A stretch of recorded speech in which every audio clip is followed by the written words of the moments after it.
할렐루야. 오늘 아침 은혜가 있는 아침인 줄 믿습니다. 우리 찬양대 찬양 가사처럼 주님이 하실 줄 믿습니다. 우리 옆 사람과 인사합시다. 주님이 하실 줄 믿습니다. 모든 것이 다 주의 은혜입니다. 더욱 사랑하며 섬기겠습니다. 할렐루야. 이솝 우화에 보면 여러분 어릴 때 그 동물 이야기 많이 읽으셨죠? 얼룩소, 검은 소, 붉은 소 세 마리가 언제나 함께 다녔답니다. 사자가 이 세 마리의 소를 잡아먹으려고 온갖 기회를 호시탐탐 노렸는데 그러나 번번이 실패했습니다. 그 이유는 항상 같이 다니면서 사자가 덤벼들면 셋이 함께 대항했기 때문에 이 사자가 어떻게 할 방법이 없었다는 것입니다. 한 마리에게 달려들면 어느 틈엔가 두 마리가 뛰어 달려와서 또 다른 한 마리를 구해내거나 함께 싸웠기 때문에 그 동물의 왕인 사자도 뭐 어떻게 할 수 있는 방법이 없었다는 거예요. 근데 하루는 기회가 찾아왔는지 풀밭에 누워있는 얼룩소를 조심조심 다가와서 거리를 두고 이렇게 속삭입니다. 내가 이야기를 들었는데 세 마리의 소 중에서 가장 힘센 소가 붉은 소라고 붉은 소 스스로 뽐내던데 이 이야기를 들은 그 얼룩소의 마음 가운데 왠지 서운함이 있었습니다. 나는 열심히 했고 그래도 내가 그래도 나름 이 안에서 의미 있는 사람이고 의미 있는 존재고 그리고 내가 힘이 나름 세기 때문에 이 관계가 유지되는 것이라고 생각했는데 붉은 소가 자기가 제일 힘이 세다고 뽐냈다는 이야기에 살짝 마음이 상해 있었습니다. 그래서 이번에는 이 사자가 검은 소와 붉은 소에게 찾아가서 또 이렇게 얘기합니다. 내가 조금 전에 얼룩소하고 얘기를 해보니까 내가 너희들을 어떻게 할 수 없는 이유가 얼룩소 자기 자신 때문이라고 이렇게 이야기하던데 그러자 붉은 소와 검은 소의 마음이 심히 얹지 않고 찜찜해졌습니다. 그러다가 화가 난 붉은 소가 화가 머리끝까지 나서 다짜고짜 얼룩소에게 덤벼들었고 얼룩소도 붉은 소가 자기가 제일 힘이 센 존재라는 이야기를 했다는 이야기에 그 말이 생각나서 함께 힘을 다해서 힘껏 싸웠습니다. 그리고 싸우다가 뿔이 다 빠질 정도로 열심히 싸웠습니다. 이날부터 이 세 마리의 소는 같이 놀지 않았습니다. 따로따로 다녔습니다. 그리고 사자는 이 상황을 좋아하라 하며 소들을 차례로 한 마리씩 잡아먹었다. 그런 얘기입니다. 여러분, 하나 되는 일이 얼마나 어렵고 힘든 일인지를 보여주는 단적인 예입니다. 하나 됐을지라도 그것을 유지하는 것이 얼마나 어려운 일인지를 우리가 잘 압니다. 이 하나 되지 못하고 파당을 짓고 싸우는 일은 비단 한국 사회 안에서만 일어나는 일이 아닙니다. 이건 굉장히 글로벌한 일입니다. 제가 일본이나 미국의 이야기들 거기서 사는 사람들 선교사님들 이야기를 다 들어보면 우리보다 좀 나은 어떤 나라에 살고 있다고 하는 사람들도 사실은 지역 감정도 다 있고 자기들끼리 싸울 때는 또 어마어마하게 싸우는 모습들을 보는데 이거 굉장히 글로벌한 일이구나. 심지어는 이 문제는 시대를 뛰어넘나드는구나 하는 것을 저는 오늘 성경 고린도전서를 보면서 알게 됐습니다. 근 2000여 년 전에 1세기에 있는 이 교회의 모습 가운데 어찌된 영문인지 우리의 모습과 너무 닮은 모습들이 많이 있다는 거예요. 이 하나 되지 못하고 분쟁하는 모습은 1세기의 교회의 모습 안에도 나타나는 문제였고 그 원인은 인간의 연약함 때문이다.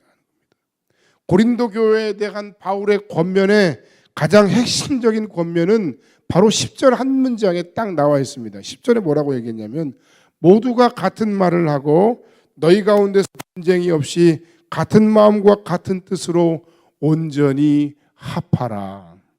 이 얘기는 무슨 얘기냐면 이 교회가 하나 되지 못했다는 얘기예요. 뭐 전해지는 이야기에 의하면 이 교회 안에는 크게 4개의 계파가 있었다 그래요. 뭐 바울파니, 아볼로파니, 뭐 게바파니, 심지어 예수파니. 얼마나 어리석은 일입니까? 그 바울 사도가 온전하게 합하라는 이야기는 지금 온전하지 못하는 이야기고 망가졌다는 이야기고 그 망가진 그 공동체를 회복해서 온전하게 만들어야 된다. 그런 이야기입니다.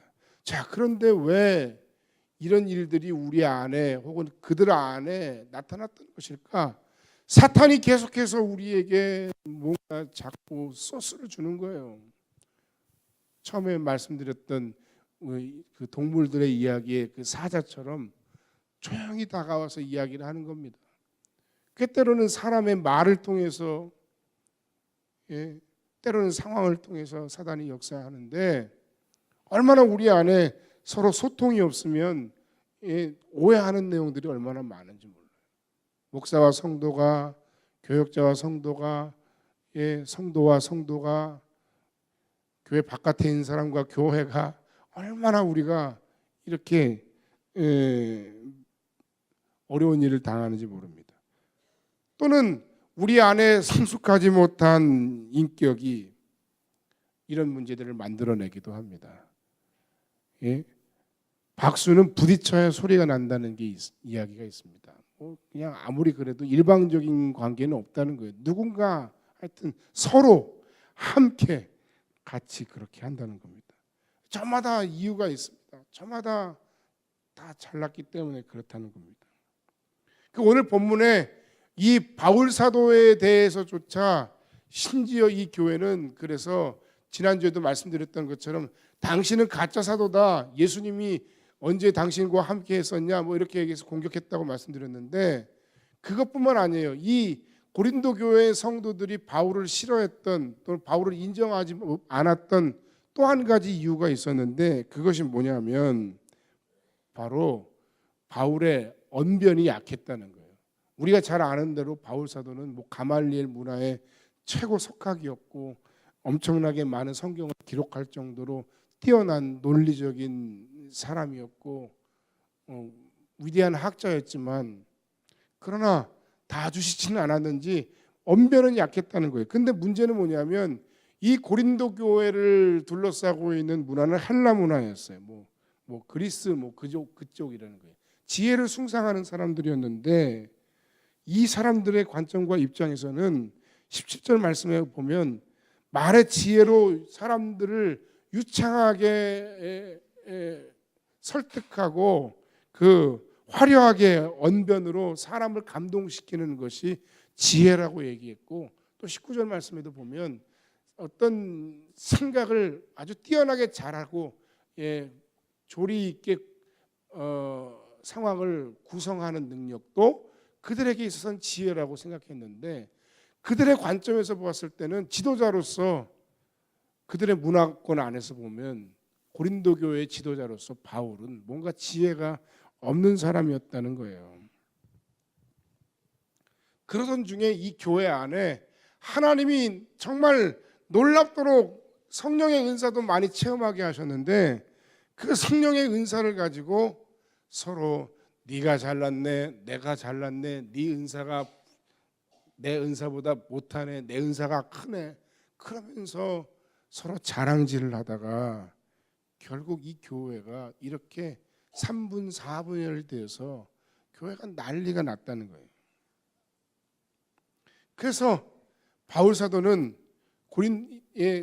바울 사도 자신에게 지혜가 없다 하고 또는 자신들의 지혜를 자랑하는 이 고린도 교회 성도들을 향해서 지혜, 내가 진짜 지혜가 무엇인지 너희들에게 알려주지 하고 말씀하신 내용이 바로 오늘 우리가 읽은 고린도전서 1장의 내용입니다. 진짜 지혜는 하나님의 지혜고 그리스도를 통해 나타난 지혜라는 것입니다. 하나님의 지혜인 그리스도를 구체적으로 우리가 그 그리스도를 통해 나타난 지혜를 구체적으로 우리가 바울 사도의 이야기를 통해 이야기하면 그겁니다. 먼저 그리스도의 성육신의 지혜라는 겁니다.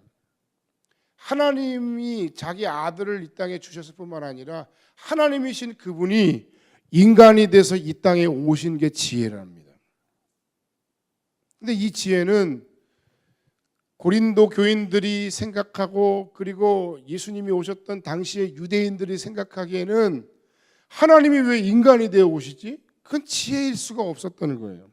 인정할 수가 없어요. 심지어 두 번째 지혜는 바로 그리스도의 십자가예요. 하나님이 인간이 되어 오셨을 뿐만 아니라 인간이신 그분이 또 십자가에 달려 죽으셨다는 것은 메시아로서의 그리스도를 그들이 받아들일 수 없었던 가장 큰 원인이기도 했습니다.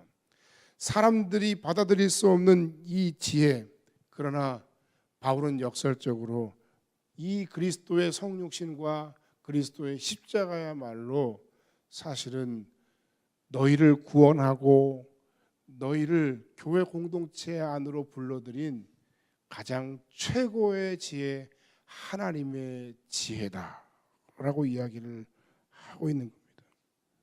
자기를 비워 종의 형체를 가지고 우리에게 찾아오신 하나님, 가장 저주스러운 형틀에 잔인하게 죽임을 당함으로 율법이 요구하는 의를 충족시키기 위해서 자기 아들을 우리에게 내주시고 또 아들은 그 아버지의 뜻에 순종하셔서 십자가 지시고 죽으신 그 예수님의 사랑, 그 하나님의 놀라운 그 구원의 계획과 그 사랑이 없었다면 고린도 교회 그 한 사람 한 사람이 하나님의 자녀가 될 방법이 없었다는 거예요.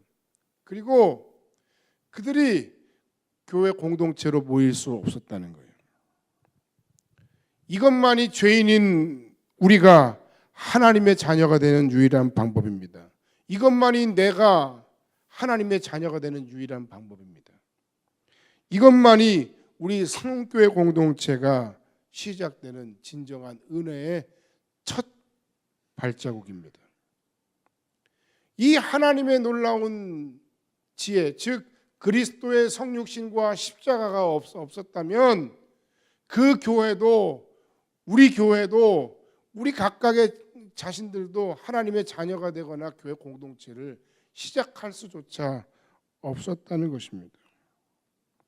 그래서 그 하나님의 지혜인 그리스도, 즉 그리스도 예수의 성육신과 십자가에서의 죽으심은 세상적으로는 가장 어리석어 보이고 미련해 보인다는 것입니다. 아니 하나님이 왜 인간이 돼? 아니 왜 그리고 죄인이 돼서 십자가에 달려 죽으셔?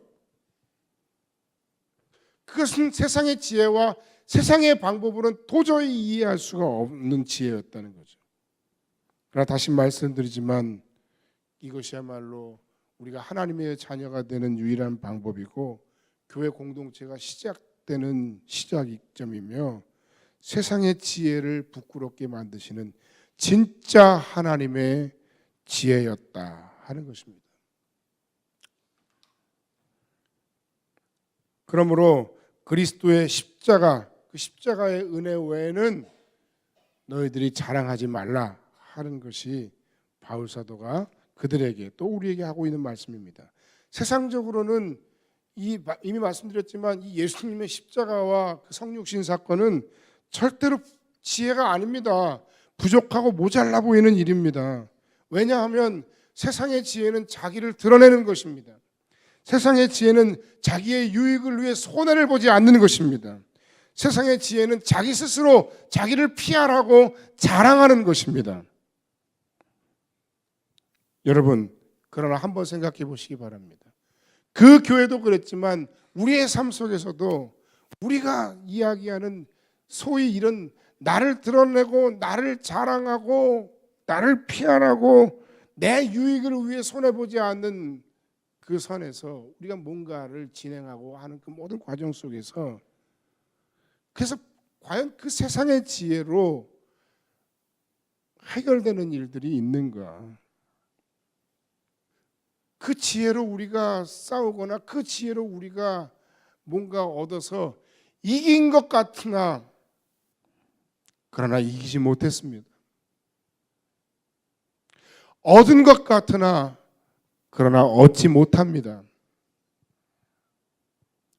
사람들의 마음이 그런 우리의 세상적인 지혜로는 바뀌지 않습니다. 여러분, 우리가 이 공동체 안에 모여 있고 우리가 하나님의 자녀가 되었지만 우리가 가장 감동하는 것이 무엇입니까? 하나님이 우리를 위해 자기 아들을 주셨다는 거 아니에요. 예수께서 인간이 되어 오셔서 우리와 같이 되어 오셔서 나를 대신해 십자가에 달려 죽으셨다는 거 아니에요. 여러분, 그 사랑과 그 은혜가 너무 놀랍지 않아요? 그래서 누군가는 목사가 되고, 그래서 누군가는 하나님을 위해서 찬양하는 사람이 되고, 그래서 누군가는 하나님의 나라를 위해서 열심으로 자신의 삶의 현장에서 최선을 다해서 하나님 나라를 위해 일하고 뛰지 않습니까? 하지만 고린도 교인들 자신들이 그토록 이야기하고 자랑하던 그런 세상의 지혜로는 어떤 것도 해결할 수가 없었다는 거예요. 그 지혜를 가지고 교회를 운영하니까 그 교회가 혼란스럽고 그 교회가 하나 되지 못하고 그 교회에 나와 생각이 다른 사람들의 마음을 바꾸거나 움직일 수가 없었다는 것입니다. 결국 그들의 지혜, 세상적인 지혜와 열심이 오히려 고린도 교회의 모든 난맥상의 원인이 되었다는 것입니다. 심지어 하나님이 그들에게 주신 그 놀라운 성령의 은사들조차도 오히려 그들을 하나 되지 못하게 하는 또 다른 원인이 되었습니다. 고린도 교회는 수많은 사람들이 다양한 은사들을 사용하면서 점점 처음에는 부흥하기 시작했습니다. 그러나 그들은 가장 기초적이고도 가장 결정적인 십자가의 사랑과 그 은혜를 잃어버렸습니다. 그래서 그들의 은사를 통해 자신을 뽐내고 자랑하며 하나님의 일들을 한다고 여러 가지 일들을 하면 할수록 그 교회는 겉으로는 헌금이 늘어나고 겉으로는 사람이 몰려들고 겉으로는 영적인 은사들을 많이 사용하는 신령한 교회처럼 보였지만, 그러나 하나님 보시기에 또는 심지어 이 교회를 세우고 이 교회를 사랑으로 섬기고 권면하는 바울 자신조차도 이 고린도 교회를 건강한 교회라고 말하지는 않고 있는 겁니다. 여러분, 우리 한번 생각해 봅시다. 은혜로 자녀가 되었습니다. 은혜로 교회 공동체의 일원이 되었습니다. 시작은 너무 좋았습니다. 그런데 그 하나님의 사랑과 은혜 속에 우리가 뭔가 열심을 내는 과정 속에 나의 마음 속에 다른 사람들과 나를 비교하기 시작합니다. 나의 열심과 그들의 열심을 비교하기 시작합니다. 다른 사람들보다 뛰어난 나 자신에 대해서 어느 순간인가 우월감을 가집니다. 자기보다 못하다고 생각하는 사람들을 손가락질하고 정죄하는 마음이 생깁니다. 왜 저렇게밖에 신앙생활 못하는 거야? 그러면서 은혜로 부름받은 자신이 그 은혜의 원리, 은혜의 정신을 잃어버리고 점점 자기의 자랑으로 자기 신앙의 성을 쌓아갔다는 겁니다. 그런 은혜를 잃어버린, 하나님의 은혜가 기초가 되지 않고 받았던 은사는 길게 유지될 수도 없지만, 그런 은사가 사용되면 사용될수록 그 교회는 하나가 되고 하나님께 영광을 돌리기보다는 그 자랑질이 점점 심해져서, 그 자만감이 점점 심해져서, 그 교만함과 우월감이 점점 심해져서 분열에 이르고 하나님께 영광을 돌리지 못한다는 겁니다. 오늘날 교회, 현대 교회에도 하나님이 주신 뛰어난 은사, 각양각색의 은사를 받은 분들이 있습니다. 이것은 참 귀하고 아름다운 것임에 틀림없습니다. 하지만 이 영적인 은사의 핵심은 교회 공동체의 유익과 덕을 세우기 위함이라고 성경은 우리에게 말하고 있습니다.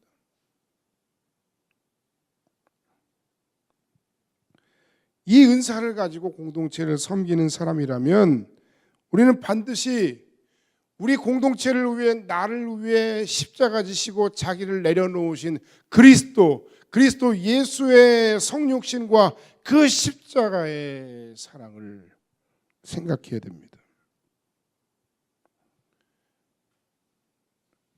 모든 것이 은혜예요. 내가 자녀가 된 것도, 내가 하나님의 몸된 교회의 공동체의 일원이 된 것도, 나같이 연약한 사람에게 하나님께서 성령의 은사와 섬길 수 있는 여러 가지 재능과 그리고 기회를 주신 것도, 직분을 주신 것도 다 은혜예요.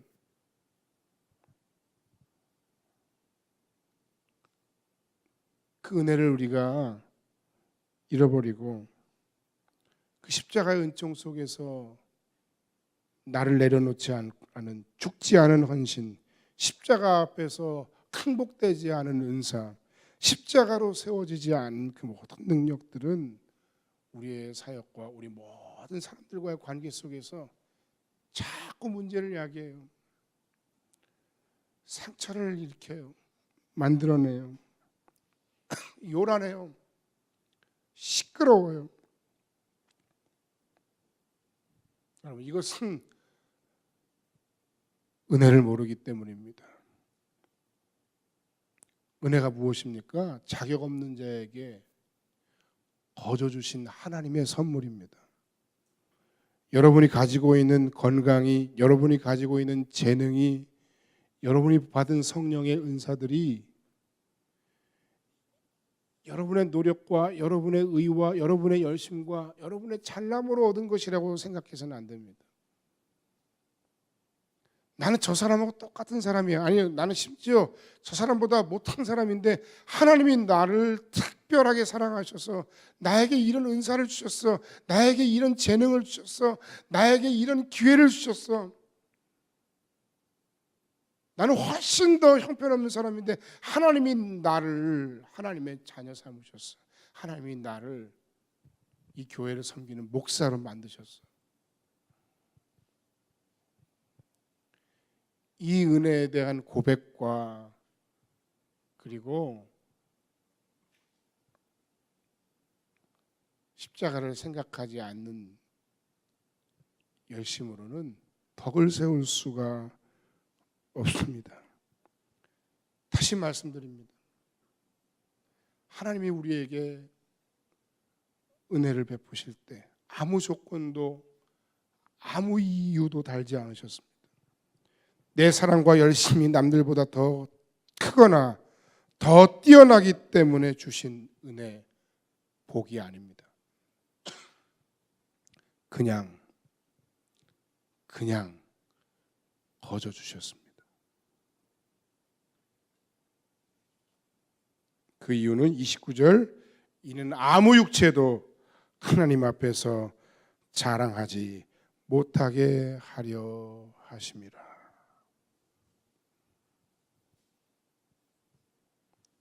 우리가 그리스도의 십자가 외에 자랑하지 말아야 할, 그러므로 진짜 이유는 모든 것이 다 은혜로 주어진 것이기 때문입니다.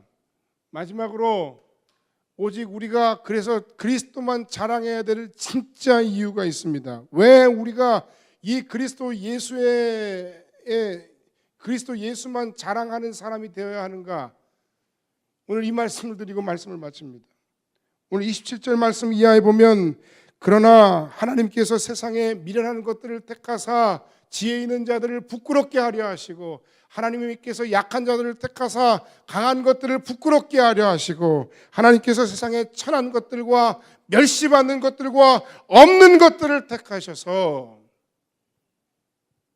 있는 것들을 폐하게 하려 하시나니. 여러분, 우리는 지혜 있는 자입니까? 여러분, 우리는 강한 자들입니까? 여러분, 우리는 있는 사람들입니까?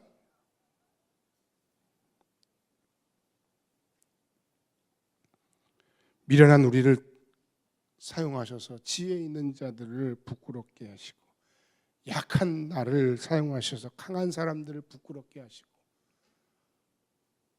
없고 멸시받고 천한 우리들을 부르시고 택하셔서 사용하셔서 있는 것들을 폐하려 하신다. 여러분, 이게 얼마나 놀라운, 어떻게 들으면 혁명적인 이야기인지 여러분, 우리가 묵상해야 됩니다. 요즘 어린 학생들이 그 마음 가운데 아주 절망감과 자괴감이 굉장히 심하대요. 여러분 자녀들이 그런 생각하는지 여러분 꿈에도 생각하지 못할지도 몰라요. 중학교 1, 2학년쯤 되면 벌써 우리 부모가 나를 위해서 해줄 수 있는 게 어디까지인가.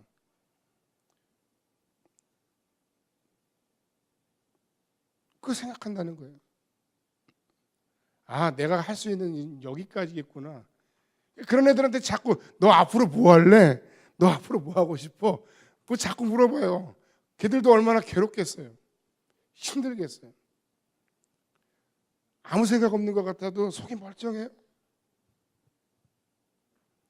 그런 패배주의와 그런 마음속에 답답함과 절망감을 이 아이들이 갖고 있는 거예요.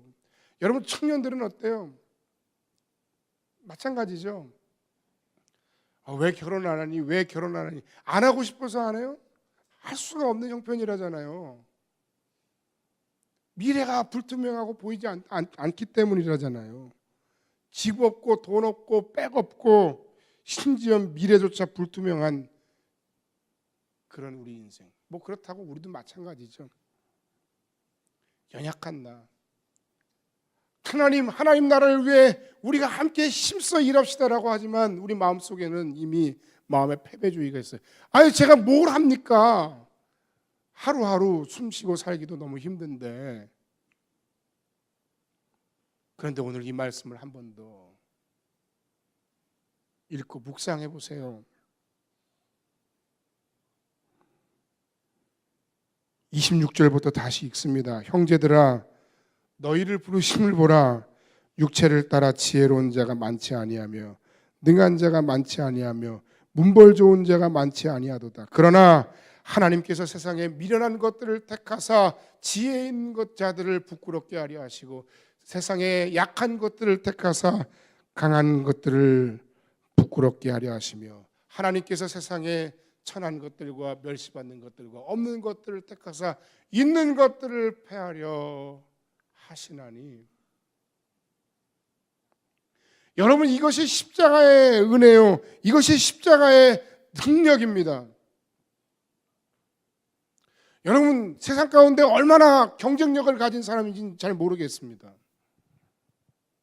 얼마나 뛰어난 사람인지는 잘 모르겠습니다. 얼마나 스펙이 있는지는 잘 모르겠습니다. 얼마나 똑똑하고 지혜 있는 사람들인지 잘 모르겠습니다. 그러나 여러분, 정말 그것으로 여러분 승부할 수 있겠습니까? 아닙니다. 요즘 차별화 많이 얘기하더라고요. 상인대학 막 하는데도 제가 앉아서 들어보니까 차별화가 필요하대요. 똑같으면 안 된대요. 똑같으면 망한대요. 그런 차별화도 중요하지만 우리가 내세울 수 있는 거 하나가 있어요. 그것은 바로 십자가의 사랑, 십자가를 통해 내게 주신 은혜와 복, 십자가의 능력입니다. 그 십자가의 사랑과 그 은혜와 그 능력을 의지하면 소망 없는 내게 소망이 생깁니다. 약한 내가 강한 자들을 부끄럽게 하는 도구로 쓰임받게 됩니다. 소망 없는 여러분의 자녀들이 소망 가진 하나님의 위대한 사람들로 자기의 모든 삶의 영역에서 쓰임받을 수 있는 놀라운 은혜의 선포가 바로 이 말씀입니다.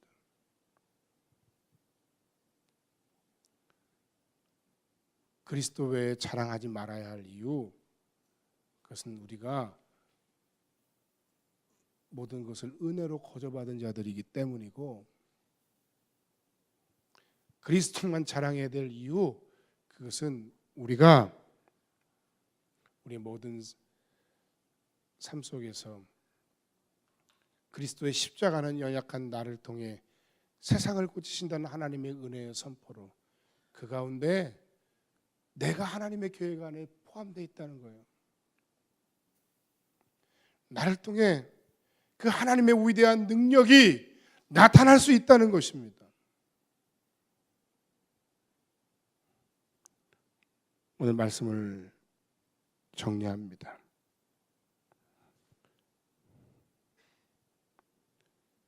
십자가의 은혜를 기억하시기 바랍니다. 그 은혜를 힘입으시기 바랍니다. 다른 것으로 자랑하지 마세요. 오직 그리스도 예수만 자랑하고 그 은혜를 힘입고 그 능력을 힘입어서 연약한 우리를 통해 일하시는 하나님의 위대하심을 우리의 삶의 현장에서 다시 한번 경험하는, 그래서 여러분의 인생이 하나님 주신 계획 가운데 새로운 비전과 꿈으로 소망으로 가득 차고, 여러분의 가정과 자녀가 하나님의 은총 가운데서 하나님 나라를 위해 정말 귀하게 쓰임받는 것을 꿈꾸며 우리 연약한 성원교회 공동체가 세상의 사람들의 눈에 보기에는 저기가 뭐 하는 데야? 저 공동체가 뭘 할 수 있을까? 하지만 하나님이 우리에게 보내신 우리의 모든 사역의 현장 가운데 가장 위대하고 능력 있게 쓰임받는 귀한 공동체가 될 것임을 다시 한번 확신하는 그런 복된 주의 날 아침이 되시기를 주님의 이름으로 간절히 축원합니다. 기도하겠습니다.